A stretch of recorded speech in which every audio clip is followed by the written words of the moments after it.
Back to ತೃಪ್ತಿ vlogs. ಇವತ್ತಿನ ವಿಡಿಯೋದಲ್ಲಿ ತುಂಬ ಸಾಫ್ಟ್ ಹಾಗೆ ಟೇಸ್ಟಿ ಆದಂಥ ಸೋಯಾ ಚಂಕ್ಸ್ ಮಂಚೂರಿಯನ್ ಮಾಡೋದು ಹೇಗೆ ಅಂತ ತೋರಿಸ್ಕೊಡ್ತಾ ಇದ್ದೀನಿ. ಬನ್ನಿ ನೋಡ್ಕೊಂಡು ಬರೋಣ. 1.5 ಗ್ಲಾಸಷ್ಟು ನೀರು ತೊಗೊಂಡಿದ್ದೀನಿ. ಅದಕ್ಕೆ 1 ಕಪ್ಪಷ್ಟು ಸೋಯಾನ ಹಾಕ್ಕೊಂಡು ಬಾಯ್ಲ್ ಮಾಡ್ಕೊಳ್ಳೋಣ. ಇದು ಬಾಯ್ಲ್ ಆಗಿದ್ಮೇಲೆ ವಾಟರ್ನ ಸ್ಕ್ವೀಸ್ ಮಾಡಿ ಇಟ್ಕೊಳ್ಳಿ. ಇವಾಗ ಒಂದು ಪಾತ್ರೆಗೆ ಅರ್ಧ ಟೇಬಲ್ ಸ್ಪೂನಷ್ಟು ಜಿಂಜರ್ ಗಾರ್ಲಿಕ್ ಪೇಸ್ಟ್ ಹಾಕ್ಕೊಳ್ತಾ ಇದ್ದೀನಿ. ಹಾಗೆ ಅದಕ್ಕೆ 4 ಟೇಬಲ್ ಸ್ಪೂನಷ್ಟು ಕಾರ್ನ್ ಸ್ಟಾರ್ಚ್ ಅಥವಾ ಕಾರ್ನ್ ಫ್ಲವರ್ ಹಾಕ್ಕೊಳ್ತಾ ಇದ್ದೀನಿ. 2 ಟೇಬಲ್ ಸ್ಪೂನಷ್ಟು ಖಾರದ ಪುಡಿ, ಅರ್ಧ ಟೇಬಲ್ ಸ್ಪೂನಷ್ಟು ಕಿಚನ್ ಕಿಂಗ್ ಮಸಾಲ, ಅರ್ಧ ಟೇಬಲ್ ಸ್ಪೂನಷ್ಟು ಗರಂ ಮಸಾಲ, ಅರ್ಧ ಟೇಬಲ್ ಸ್ಪೂನಷ್ಟು ಧನಿಯಾ ಪುಡಿ ಹಾಕ್ಕೊಳ್ತಾ ಇದ್ದೀನಿ.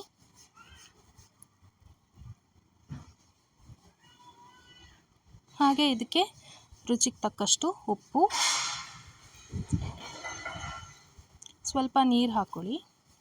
ನೀರು ಹಾಕ್ಕೊಂಡು ಎಲ್ಲ ಮಸಾಲೆಗಳನ್ನೂ ಮಿಕ್ಸ್ ಮಾಡ್ಕೊಳ್ಳಿ.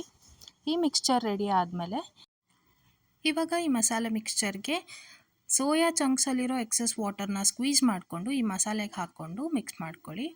ಇವಾಗ ಕಾದಿರೋ ಎಣ್ಣೆಗೆ ಒಂದೊಂದೇ ಸೋಯಾನ ಹಾಕ್ಕೊಂಡು ಫ್ರೈ ಮಾಡ್ಕೊಳ್ಳಿ. ಸೊ ಗೋಲ್ಡನ್ ಬ್ರೌನ್ ಆಗೋವರೆಗೂ ಫ್ರೈ ಮಾಡಿಕೊಂಡ್ರೆ ಸಾಕು. ಇವಾಗ ಗೋಲ್ಡನ್ ಬ್ರೌನ್ ಆಗ್ತಾ ಬಂದಿದೆ. ಸೊ ನಾನು ಬೇರೆ ಒಂದು ಬೌಲ್ಗೆ ಟ್ರಾನ್ಸ್ಫರ್ ಮಾಡ್ಕೋತಾ ಇದ್ದೀನಿ. ನೀವು ನೋಡ್ತಾ ಇರ್ಬೋದು ಚೆನ್ನಾಗಿ ಫ್ರೈ ಆಗಿದೆ. ಇವಾಗ ಒಂದು ಪ್ಯಾನ್ಗೆ 2 ಟೇಬಲ್ ಸ್ಪೂನ್ ಅಷ್ಟು ಎಣ್ಣೆ ಹಾಕ್ಕೊಂಡಿದ್ದೀನಿ. 1 ಈರುಳ್ಳಿನ ಸಣ್ಣಕ್ಕೆ ಹೆಚ್ಕೊಂಡು ಹಾಕೋಬೇಕು. ಅರ್ಧ ಟೀ ಸ್ಪೂನಷ್ಟು ಜಿಂಜರ್ ಗಾರ್ಲಿಕ್ ಪೇಸ್ಟ್ ಹಾಕ್ಕೊಳ್ತಾ ಇದ್ದೀನಿ.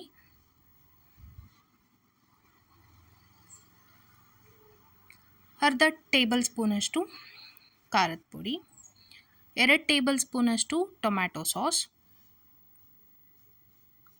1 ಟೇಬಲ್ ಸ್ಪೂನಷ್ಟು ಸೋಯಾ ಸಾಸ್, ಸ್ವಲ್ಪ ನೀರು ಹಾಕ್ಕೊಂಡು ಮಿಕ್ಸ್ ಮಾಡ್ಕೊಳ್ಳಿ. ಇವಾಗ ಒಂದು ಮಿಕ್ಸ್ಚರ್ ಹೇಳ್ತೀನಿ. ಕಾರ್ನ್ಫ್ಲೋರ್ 1 ಟೇಬಲ್ ಸ್ಪೂನಷ್ಟು ಕಾರ್ನ್ಫ್ಲೋರ್ಗೆ ಅರ್ಧ ಟೇಬಲ್ ಸ್ಪೂನಷ್ಟು ನೀರು ಹಾಕ್ಕೊಂಡು ಆ ಮಿಕ್ಸ್ಚರ್ನು ಇದಕ್ಕೆ ಹಾಕ್ಕೊಂಡು ಮಿಕ್ಸ್ ಮಾಡ್ಕೊಳ್ಳಿ. ರುಚಿಗೆ ತಕ್ಕಷ್ಟು ಉಪ್ಪು ಹಾಕ್ಕೊಂಡು ಮಿಕ್ಸ್ ಮಾಡಿಕೊಂಡು ಈಗ ಈ ರೆಡಿ ಆಗಿರೋ ಮಸಾಲೆಗೆ ಫ್ರೈ ಆಗಿರೋಂಥ ಸೋಯಾ ಚಂಕ್ಸ್ನ ಹಾಕ್ಕೊಂಡ್ರೆ ಸಾಫ್ಟ್ ಹಾಗೂ ಟೇಸ್ಟಿ ಆದಂಥ ಸೋಯಾ ಚಂಕ್ಸ್ ಮಂಚೂರಿಯನ್ ರೆಡಿ. ಈ ರೆಸಿಪಿ ನಿಮಗೆ ಇಷ್ಟ ಆಗಿದ್ದಲ್ಲಿ ಲೈಕ್ ಮಾಡಿ, ಶೇರ್ ಮಾಡಿ, ಕಾಮೆಂಟ್ ಮಾಡಿ, ಹಾಗೆ ನಮ್ಮ ಚಾನಲ್ನ ಸಬ್ಸ್ಕ್ರೈಬ್ ಮಾಡಿ.